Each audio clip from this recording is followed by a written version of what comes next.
Have you ever walked through a familiar street and felt an instant chill crawl up your spine? A sudden awareness that something dark and unsettling is unfolding right in front of your eyes?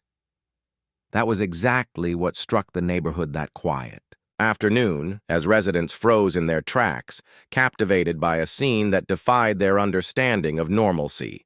A man, face contorted with rage and desperation, was violently striking his elderly father, each blow resonating painfully against the walls of nearby houses. The sounds of the struggle pierced the usual calm of the street, the sharp thwack of a hand, a grunt of pain, a stumble across the pavement. And yet, the crowd remained frozen, paralyzed by shock, disbelief, and fear. No one dared step forward. The human instinct to protect was overshadowed by the dread of intervening in a situation that seemed too volatile to confront. Time seemed to stretch as each second added weight to the tension, the air heavy with the oppressive mix of terror and helplessness. Just when the scene seemed unbearable, a figure appeared. HOA Karen, her presence commanding, unwavering, radiating authority and moral courage. Her steps were deliberate, the sound of her heels striking the pavement cutting through the tents. Silence like a metronome of justice. With a voice that was both commanding and unflinchingly clear, she demanded, "What is happening here?" The attacker froze for a moment, his eyes narrowing, the rage in them flickering between anger and surprise. "This is my personal matter," he snapped, his words a futile attempt to mask the vulnerability and shame he felt at being confronted. Karen's eyes, however, betrayed no hesitation, no doubt. "This is a matter of humanity," she replied, with firm conviction, her voice resonating across the street, reaching every silent witness. "And I will ensure you face the consequences for your actions." Pulling out her phone with steady hands, she dialed the police, fingers moving with calm precision, as though guided by an inner resolve that transcended fear. The onlookers watched in awe and fear, their hearts pounding as if echoing the rhythm of the unfolding drama. Within moments, the blaring wail of police sirens broke the suffocating silence, and officers arrived, moving with trained urgency to restrain the man and escort him away, leaving behind a mixture of relief, shock, and astonishment. Karen then turned to the elderly man, whose eyes were brimming with tears that flowed uncontrollably, the years of fear and suffering etched into his expression. Gently placing a comforting hand on his shoulder, she whispered words that conveyed both empathy and assurance. "You are not alone anymore. You will stay with me now." The crowd, witnessing her decisive and compassionate intervention, began to stir, a realization dawning that heroism does not always roar. It sometimes whispers. It sometimes intervenes quietly but powerfully, and it can emerge from the courage of one determined individual. That day, the neighborhood saw a truth that would linger in their minds. Courage, empathy, and moral action have the power to change lives instantly, to transform helplessness into protection, fear into hope. And by standing up for what is right, one person can ignite a ripple effect that inspires others to confront injustice rather than turn away. And in that precise moment, Karen became more than a figure in the street.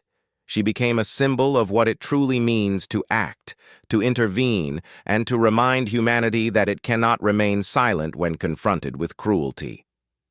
After the police had taken the violent man away, the street remained eerily quiet for a moment, the echo of sirens fading but leaving a lingering tension that hung in the air like a thick fog. The elderly father, still trembling from the shock and the sudden release of years of pent-up fear, looked at Karen with a mixture of awe, gratitude, and disbelief. His hands shook, and his voice quivered as he whispered, I didn't think anyone would help me. Not here. Not anyone." Karen, maintaining her calm and composed demeanor, knelt slightly to meet his gaze, her voice steady yet tender, saying, "You are safe now. No one will harm you while I am here. You are not alone anymore." Around them, the neighbors who had stood frozen moments before began to murmur, their expressions a mix of relief, guilt, and admiration. Some were ashamed at their inaction, realizing too late that their fear had kept them silent while injustice unfolded. Yet others were inspired, seeing firsthand the undeniable impact of courage and moral conviction.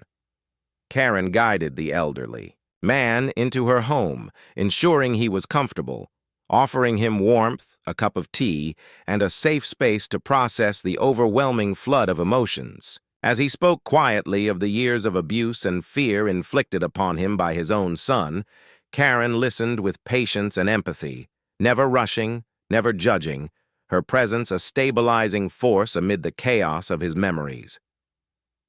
Over the following days, she coordinated with social workers, medical professionals, and law enforcement to make sure he received the care, protection, and support he so desperately needed, refusing to let him navigate the aftermath alone. Slowly, the man began to regain his confidence, the tremors of fear giving way to moments of laughter, of small joys he had forgotten existed.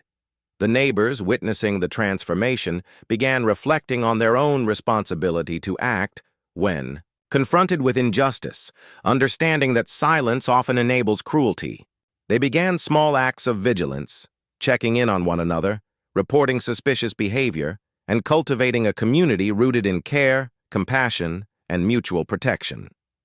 Karen, however, did not seek recognition or accolades. Her fulfillment came from seeing humanity restored, witnessing the profound difference a single brave act could make in the lives of those who had felt helpless for so long. Her actions sent ripples across the neighborhood, awakening a moral consciousness that had lain dormant, reminding people that standing up for what is right, even in seemingly ordinary, everyday situations, can redefine lives, rebuild shattered trust, and restore dignity. The elderly man, once haunted by fear and isolation, now experienced the simple joys of human connection, the warmth of safety, and the reassurance that he was valued and protected. Karen's courage became a symbol, a quiet yet powerful reminder that heroism is not measured by grandeur, but by the decisiveness, compassion, and humanity shown in the moments that matter most. That neighborhood would never forget the day a single person refused to remain silent, the day empathy and bravery collided to create a lasting impact, the day an ordinary street witnessed an extraordinary act of courage. In the aftermath, lives were forever changed, not through vengeance or punishment alone, but through the unwavering commitment of one person to stand up, speak out, and remind everyone that humanity is strongest when we protect each other, confront injustice without hesitation, and allow courage to guide our actions no matter how daunting the situation may seem. Through it all, Karen remained steadfast, a living embodiment of the idea that standing for what is right transforms not only the lives of the victims, but also the hearts and minds of an entire community, leaving behind a legacy of hope, moral clarity, and the enduring power of human empathy.